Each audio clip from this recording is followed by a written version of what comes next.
Every morning, I wake up at 6:10. Not 6 o'clock, not 6:30, exactly 6:10. My wife used to set the alarm for that time because she said it gave us 10 extra minutes to pretend we were still young people who could sleep late. Margaret has been gone for 4 years now. The alarm clock is gone too, but my body still remembers. The kitchen looks almost exactly the same as it did the day she died. Same yellow curtains over the window, same chipped ceramic sugar bowl. Same old General Electric kettle that whistles like a freight train when it boils. Some habits become furniture in your life. You stop noticing them until someone tries to move them. I filled the kettle with water, set it on the stove, and opened the small tin box where I keep coffee. Colombian. Nothing fancy. $7.99 a bag at the store on Maple Avenue. Retirement teaches you the beauty of inexpensive routines. While the coffee dripped through the old glass filter, Margaret insisted we keep even after everyone switched machines. I looked out the window. The maple tree in the yard was bare. February has a way of making everything look tired. Houses, trees, people. Especially people. I was halfway through my second cup when I heard a car door slam outside. That was unusual. My street is quiet in the mornings. Mostly retirees and a dentist who leaves for work around 8 sharp. I glanced at the clock on the microwave. 7:14. A black Mercedes SUV rolled into my driveway. I knew whose it was before the engine stopped. My son Daniel stepped out wearing a dark wool coat and carrying a leather briefcase that probably cost more than my monthly pension. Daniel always liked expensive things. Even as a boy, he preferred the toy that cost $50 over the one that cost $10. Margaret used to say, "He'll grow out of it." He didn't. The front door opened without knocking. "Morning, Dad." His voice carried that brisk, efficient tone people develop when they spend too much time in offices with glass walls. In the kitchen, I called. Daniel walked in, glanced around the room like a real estate agent inspecting a property, then loosened his scarf. "You still use that kettle?" he asked. "It still works." He nodded, though the expression on his face suggested that usefulness and value were two entirely different things. I poured him coffee without asking. 2 spoons of sugar. He's taken that way since college. For a moment we sat in silence. The refrigerator hummed. A truck passed somewhere down the street. Finally, Daniel placed his briefcase on the kitchen table and clicked it open. Inside was a thick stack of papers. "Dad, I need a small favor." That phrase, small favor, has cost me a surprising amount of money over the years. "How small?" I asked. Daniel slid a document across the table toward me. The paper smelled faintly of printer ink and new toner. "It's just paperwork," he said quickly. "Technical stuff." I adjusted my glasses and looked at the heading. Property Authorization Agreement. "Why does this involve my house?" I asked. Daniel leaned back in the chair Margaret bought 20 years ago at a yard sale. "Tax optimization," he said. "People who use phrases like that usually mean the opposite of what they say. My company is restructuring some financing," he continued. "We're expanding operations next quarter. New logistics contracts, warehouse upgrades, equipment leases." He spoke the way television commercials speak. Fast, confident.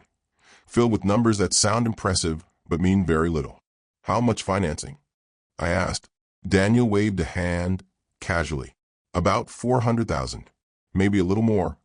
The kettle on the stove began to rattle softly, even though it was empty. I stared at him. $400,000?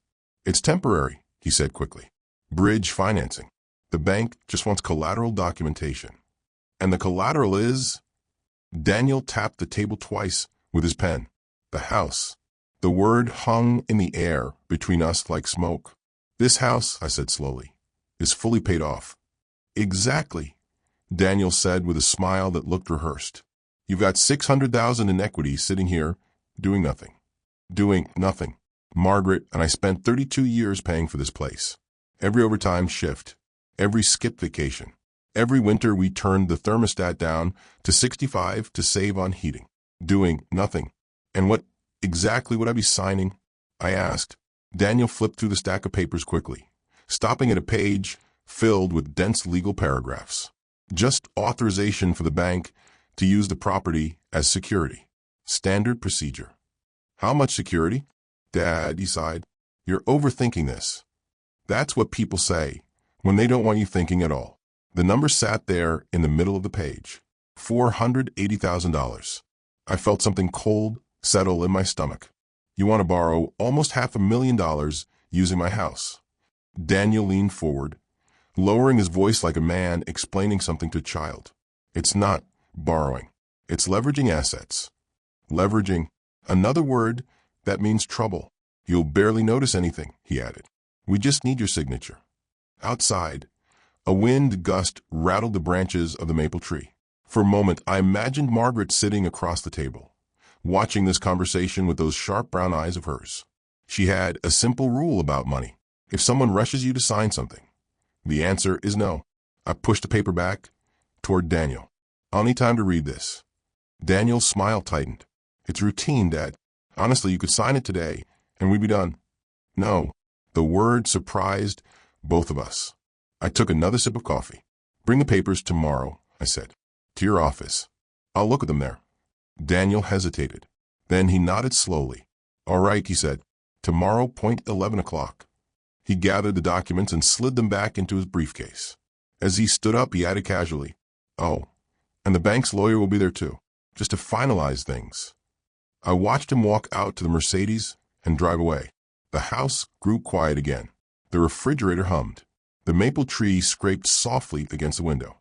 I sat there for a long time staring at the empty place on the table where the documents had been. Something about Daniel's smile had bothered me. Not the confidence. The hurry. But I didn't understand why. Not yet. That realization would come the next morning, when a stranger in my son's office grabbed my arm just as I picked up the pen and whispered two words that probably saved my life. Don't sign. If you believe older voices still matter, support this channel with a like and a subscription. The next morning, I woke up earlier than usual. 5:52. That happens sometimes when something is bothering you. Your body senses trouble before your mind fully understands it.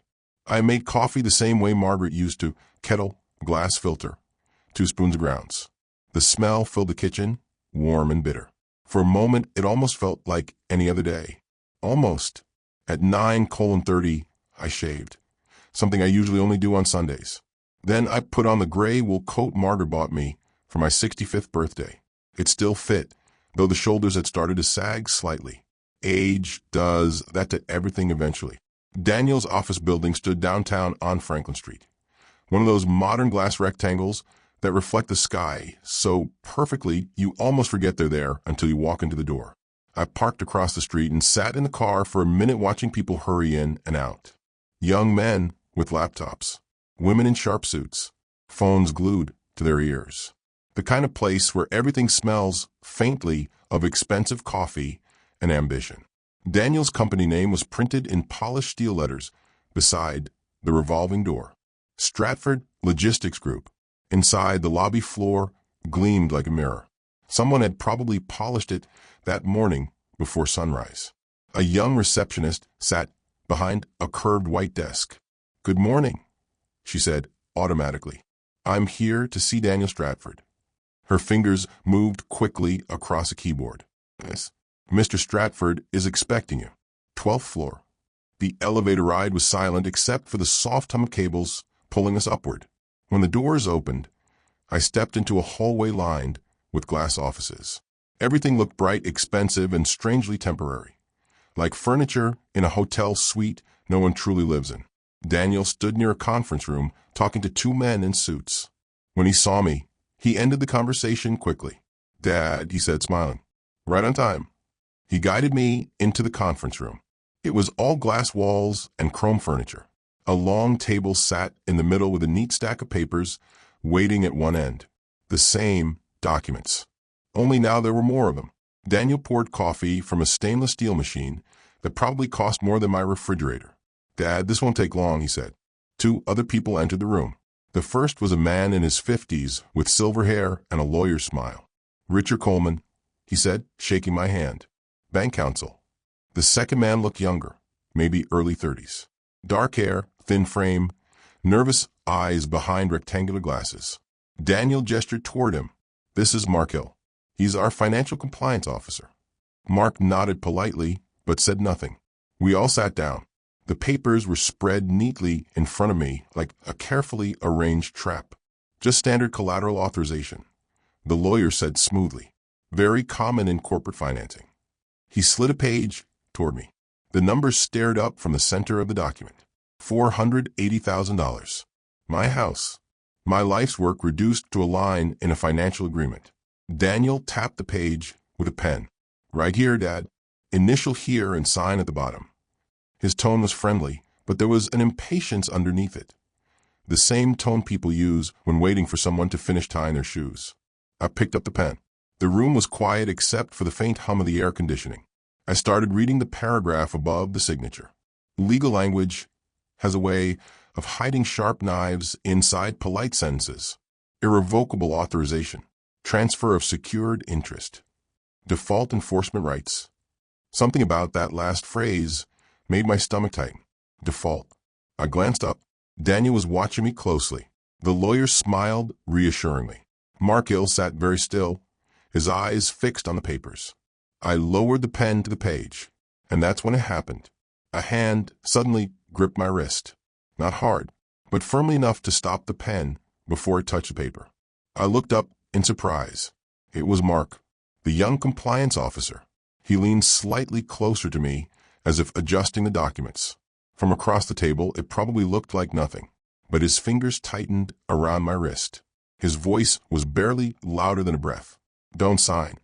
For a moment, I thought I'd misheard him. Then he added two more words. You'll lose everything. My heart thumped once hard.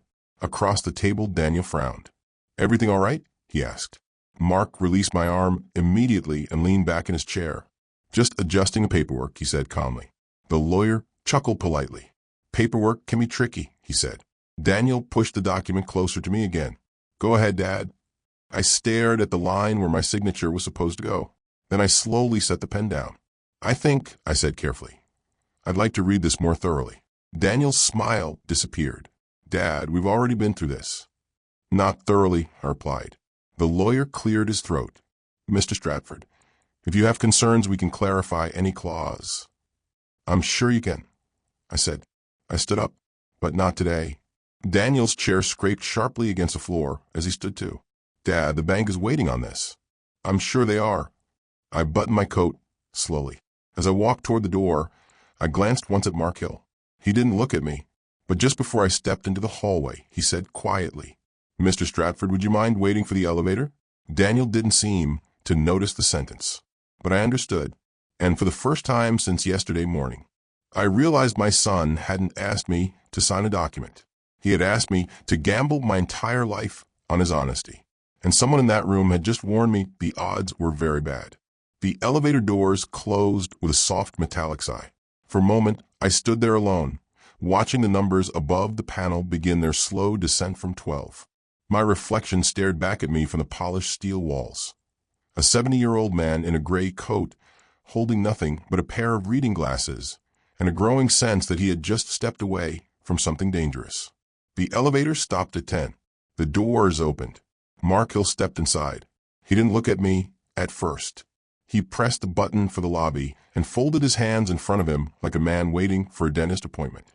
Only when the doors closed again did he speak. Mr. Stratford, he said quietly. I turned toward him. You're Daniel's compliance officer? He exhaled slowly. That's what the business card says. The elevator hummed downward. Floor 9. Floor 8. You told me not to sign, I said. Yes. Why? Mark glanced up at the ceiling camera, then lowered his voice. Because that wasn't collateral authorization. The words settled heavily in the small space. What was it? Transfer of primary ownership rights in the event of default. I felt the air grow colder. Meaning? Meaning if Daniel's company fails to repay the loan, the bank takes your house. That much I understood. Mark shook his head slightly. No, sir, not just the house. He turned to face me fully now. They take the house immediately. Immediately? The contract you were about to sign includes an accelerated default clause. The elevator passed floor 7. What does that mean? I asked. It means the bank can trigger default if Daniel's company shows financial instability. And does it? Mark didn't answer right away. That silence told me more than words. Finally, he nodded. Yes. How unstable. He hesitated again. Then he said quietly, $620,000 in unsecured debt. The number landed like a brick in my chest. 620,000, he finished.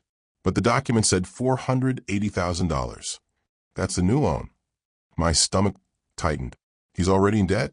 Yes. And he wants another $500,000? Yes. The elevator slowed as it approached the lobby. Why would a bank approve that? I asked. Mark gave a short, humorless laugh. They wouldn't. And why? Because of you. The doors opened briefly on the 5th floor. A woman stepped in, glanced at us, then stepped back out when she realized the elevator was going down. The doors closed again. Mark leaned slightly closer. Your house is worth about $710,000, correct? Margaret and I bought it for $128,000 in 1991. Yes, I said quietly.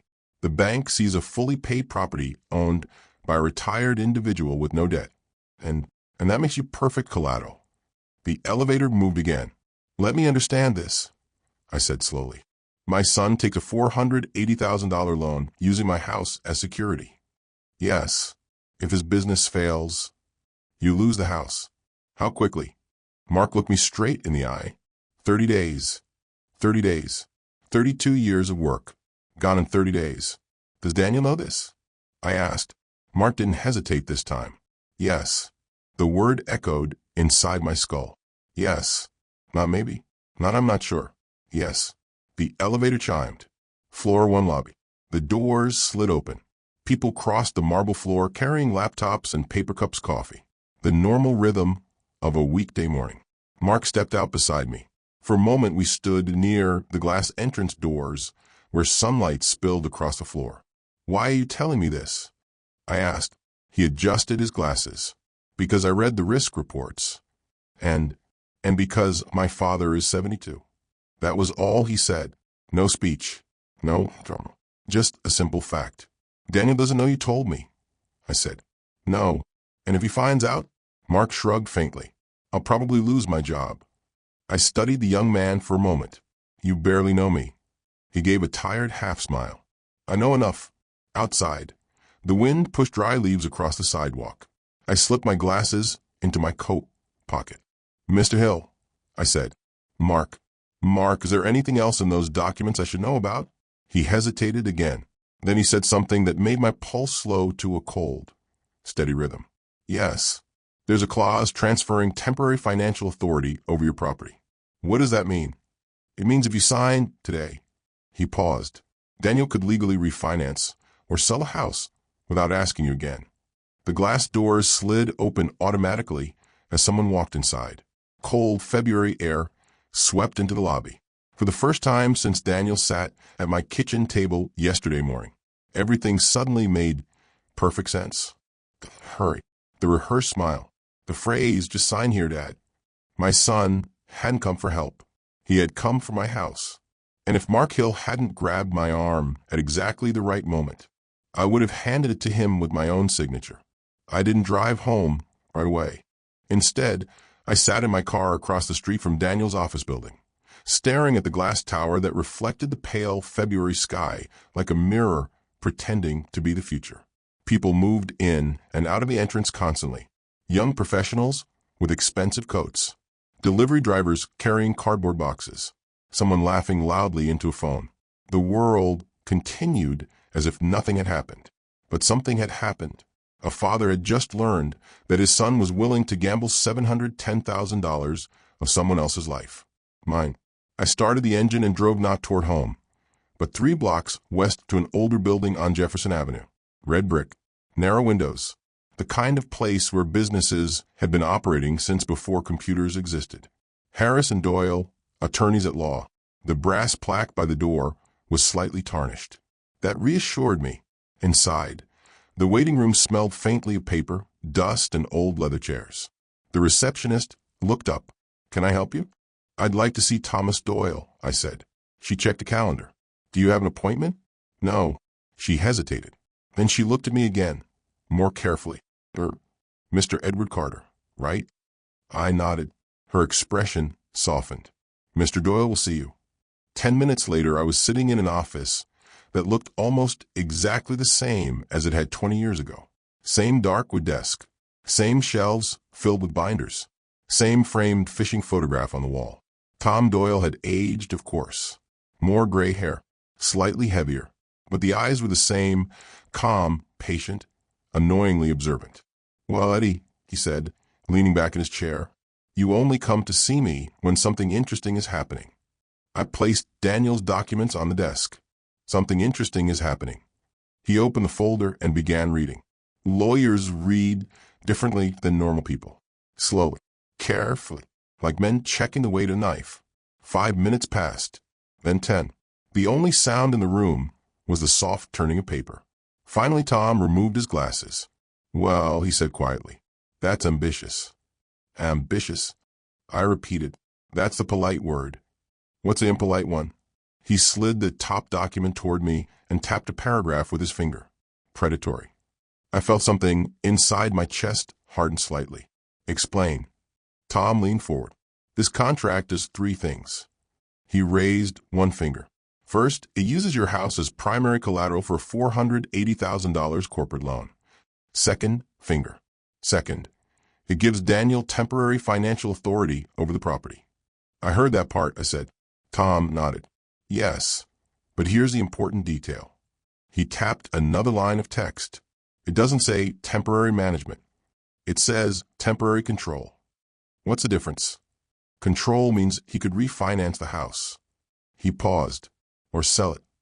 My stomach tightened again, though this time the feeling came with a cold clarity instead of shock. "And the third thing?" I asked. Tom held up the final finger. "The default clause. The bank takes the house." "Yes," he said, "but look closer." He slid the page toward me. The paragraph was thick with legal language. Financial performance review, discretionary default, accelerated asset recovery. "What does that mean in English?" I asked. Tom gave a dry smile. "It means the bank can declare Daniel in default whenever they want." "How fast could they take the house?" 30 days. Mark Hill had been telling the truth. I leaned back slowly in the chair. "Tom, how bad is Daniel's company doing?" Tom didn't answer right away. Instead, he turned his computer monitor slightly toward me and typed something into a public financial registry database. After a moment, several numbers appeared on the screen. Outstanding credit lines, vendor disputes, tax filings. Tom whistled softly. "Well, how bad?" I asked again. He turned the monitor so I could see clearly. Outstanding debt, $618,000. "Your son," Tom said carefully, "is very close to financial collapse." The room felt quiet in a different way now. Not the silence of uncertainty, the silence of understanding. "Let me guess," I said slowly. "If I signed this," Tom finished the sentence, "he would use your house to save his company. And if that failed, you'd lose the house." I stared at the documents on his desk. 32 years of mortgage payments. Margaret's garden. The kitchen table where Daniel learned to do his homework. All of it balanced on a signature. Tom folded his hands. "So the real question is," he said, "what do you want to do?" I thought about Daniel's smile at the kitchen table. "Just sign here, Dad." Then I thought about Mark Hill's whisper. "Don't." A slow, unfamiliar feeling spread through my chest. Not anger. Something colder. Something more patient. I looked at Tom. "I think," I said quietly, "I'd like to let my son believe I'm going to sign." People think anger makes you act quickly. It doesn't. Real anger, the kind that comes from betrayal, moves slowly, carefully, like a man loading a rifle one bullet at a time. Tom Doyle leaned back in his chair and studied me for a moment. "You're taking this surprisingly calmly, Eddie." I looked down at the stack of documents on his desk. The neat paragraphs, the polite legal language, the signature line waiting patiently at the bottom. "Margaret used to say something," I said. Tom waited. "She said if someone tries to cheat you, don't shout. Just give them enough rope to show everyone what they're doing." Tom nodded slowly. "That's good advice." He pulled a yellow legal pad toward him. "So, let's talk about rope." Outside his office window, traffic moved along Jefferson Avenue in its usual slow rhythm. A bus groaned to a stop at the corner. Someone somewhere honked impatiently. Life continuing, while my son tried to steal my house. "First question," Tom said. "Has Daniel scheduled another meeting?" Not yet. He will. Tom tapped the pen on the desk. And when he does, you'll agree. Of course. But you won't sign. No. Tom smiled slightly. You're going to make him think you will. That's the idea. He wrote something on the legal pad. Then we need 3 things. He held up one finger. Documentation. Second finger. Witnesses. Third finger. And timing. I leaned forward. Explain. Tom slid the notepad toward me. Step 1, he said. You tell Daniel you've reviewed the papers and everything looks fine. That'll make him relax. Exactly. And step 2? We insist the final signing happens at a neutral location, preferably my office. Why here? Because I can record the meeting legally. The word record settled in my mind like a stone dropping into water. You think he'll say something useful? Tom shrugged. People who think they've already won tend to talk too much. I had noticed that about Daniel over the years. Success made him confident. Confidence made him careless. And step 3? I asked. Tom flipped the notepad over. We notify the bank. That sounds risky. It is, he admitted. But banks don't enjoy being dragged into fraud investigations. Fraud. Tom pointed at the documents again. This agreement gives Daniel temporary authority over your property. Yes, but only if you sign voluntarily. I understood. If he pressures me or misrepresents the terms, Tom said. That becomes very interesting legally. He leaned back again, especially if we have it on tape. For the first time since yesterday morning, I felt something close to calm. Not relief. Relief would come later. This was something colder. Control. About Markhill? I asked. The young man at Daniel's office. Tom nodded thoughtfully. The whistleblower. I suppose so. Leave him out of it, Tom said. He's already taken a risk. That seemed fair. The boy had grabbed my arm when it mattered. That was enough. I stood up slowly. So we wait, I said. Tom handed the folder back to me. Yes. And when Daniel calls, I slip the documents into my coat. I tell him I'm ready to sign. Tom smiled faintly. Exactly. I reached the door, then paused. Tom. Yes. If this goes the way we think it might. He raised an eyebrow. What happens to Daniel? Tom didn't answer immediately. Instead, he looked once more at the contract spread across his desk. Finally, he said quietly, Well, Eddie, if your son tries to take your house the way this document suggests, he tapped the paper one last time. He may end up losing something much bigger than a business. Outside, the afternoon sun had begun to sink behind the buildings. My phone buzzed in my coat pocket. I pulled it out. Daniel calling. I stared at the screen for a moment. Then I answered. Dad, he said quickly. Did you think about the paperwork? I looked up at the sky above Jefferson Avenue.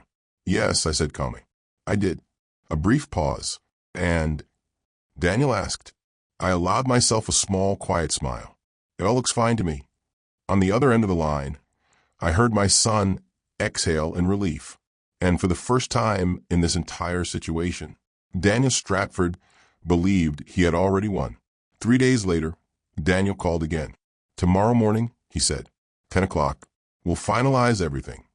His voice sounded lighter than before, relaxed. The way a man sounds when he believes the difficult part of a deal is already finished. Where? I asked. Your place? No, I said calmly. Let's do it properly. My lawyer's office. There was a small pause on the line. Lawyer? Daniel said, Yes. Another pause. Slightly longer this time. Then he laughed. Dad, that's not necessary. This is routine paperwork. Humor an old man, I said. 10 o'clock. Doyle and Harris. Daniel hesitated for a second. Then he said, All right. But I could hear it in his voice. He wasn't worried. Not yet. The next morning, Tom's office looked exactly the same as it had the day before, quiet, orderly, faintly smelling of coffee and old paper. But there were 2 differences. First, a small digital recorder sat quietly inside the bookshelf behind Tom's desk. Second, Tom's associate, a sharp young attorney named Lorichin, sat at a small side table pretending to review documents.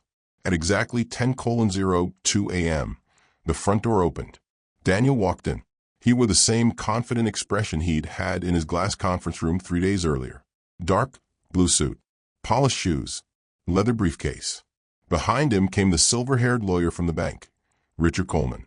Daniel shook my hand. "Dad," he said warmly. Then he glanced around the room. "Nice place." "Thank you," Tom replied evenly. Everyone sat. Papers were placed on the desk again. The same documents. The same meat stack. The same signature line waiting patiently at the bottom of the final page. Coleman opened the folder. "As we discussed," he said smoothly, "this agreement authorizes the property as collateral for the loan facility." Daniel leaned slightly toward me. "Just sign here, Dad." The exact same words. Same tone. Same casual confidence. I picked up the pen slowly. Tom watched silently. Laura turned a page in her notebook.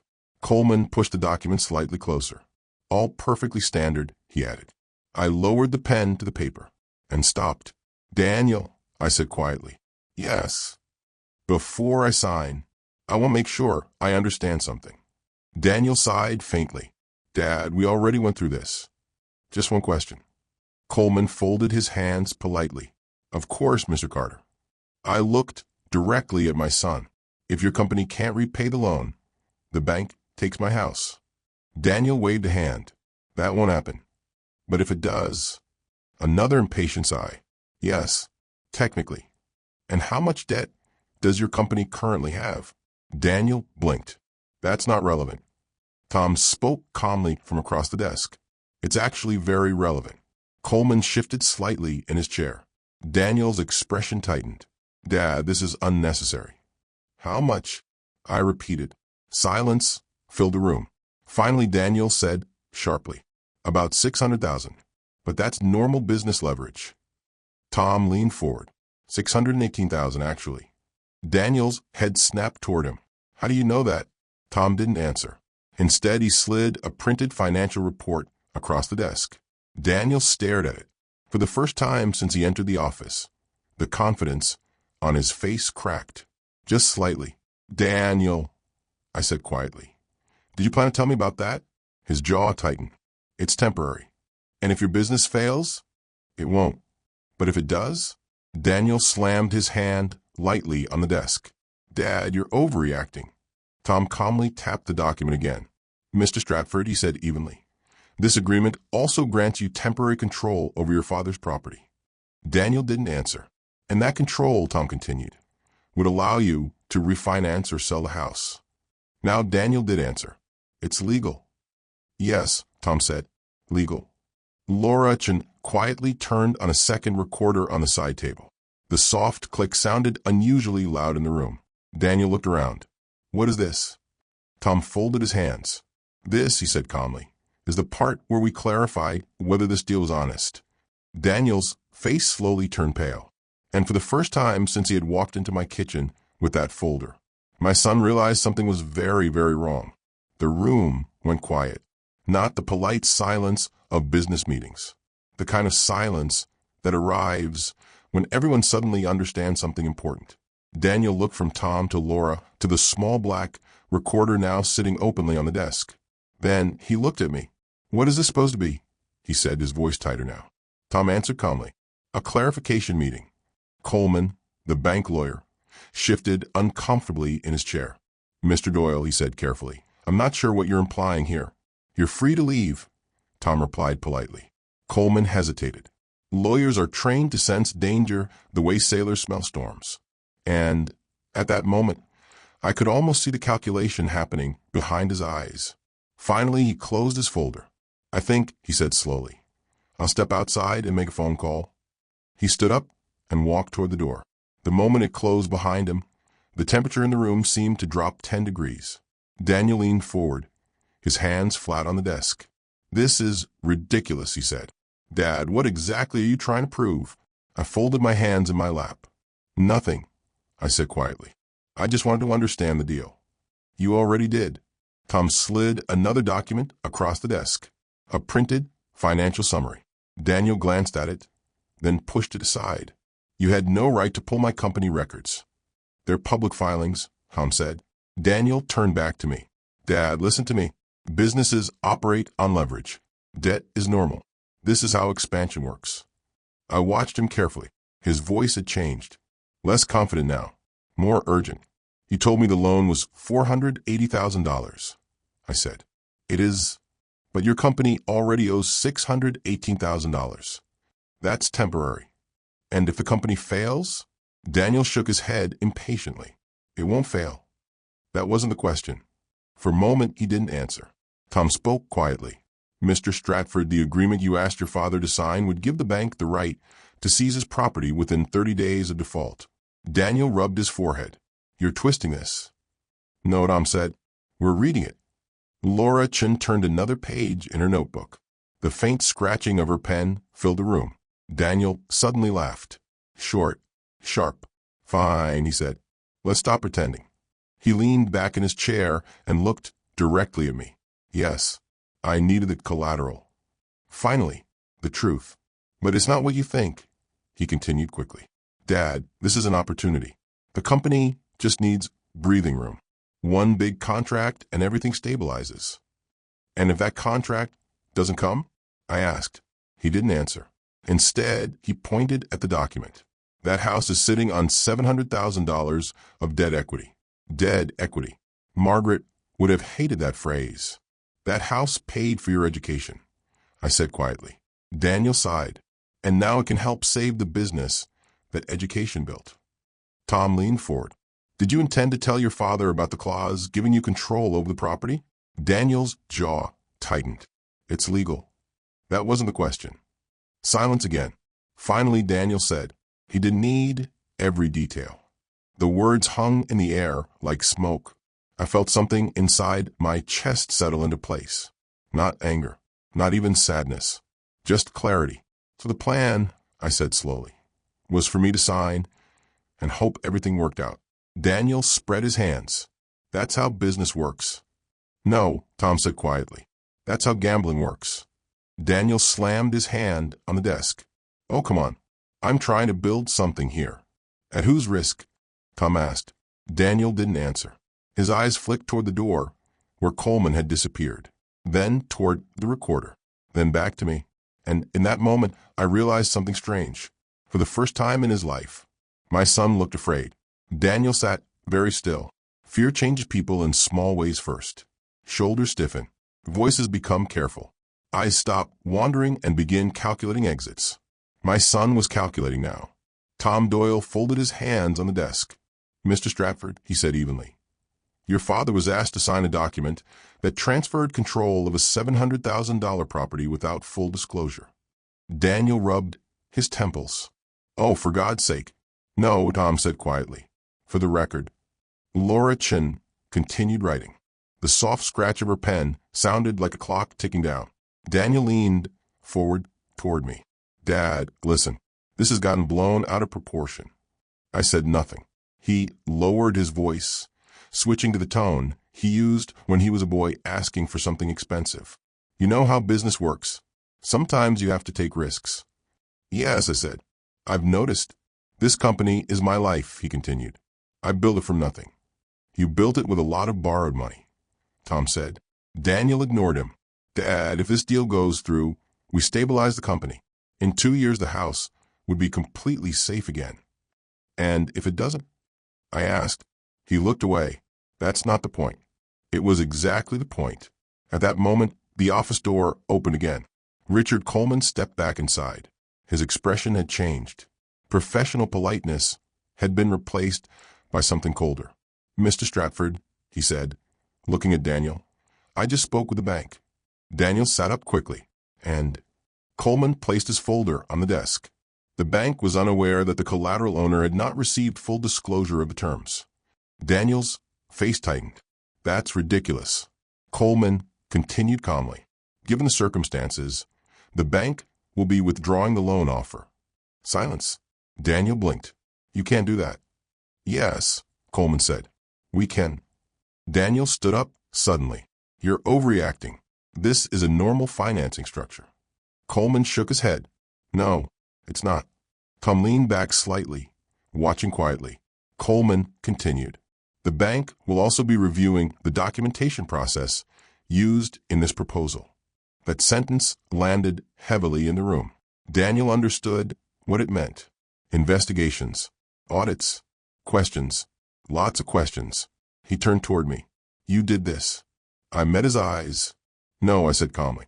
You did this. His voice rose now, anger pushing through the fear. I was trying to save the company. By risking my house. You wouldn't have lost it. You didn't know that. His hands clenched. For a moment I saw the same stubborn boy who used to argue about curfews at 17. Then something in his expression cracked. The anger drained away. What remained looked very tired. You don't understand, he muttered. Maybe not, I said. But I understand one thing. He looked up slowly. You were willing to gamble my entire life so you could keep yours. No one spoke. Outside, a car passed on Jefferson Avenue. Inside the office, 32 years of mortgage payments sat quietly between us. Finally, Daniel picked up his briefcase. I have work to do, he said. He didn't look at me again. He walked to the door and left. The latch clicked softly behind him. For a moment, no one moved. Then Tom exhaled. Well, he said, that could have gone worse. I looked down at the unsigned document on the desk. The blank line waited patiently where my name was supposed to be. I pushed the paper back across the table. Tom, I said, yes, please shred that. He nodded. And as the paper disappeared into the machine, I realized something strange. For the first time in months, my house felt safe again.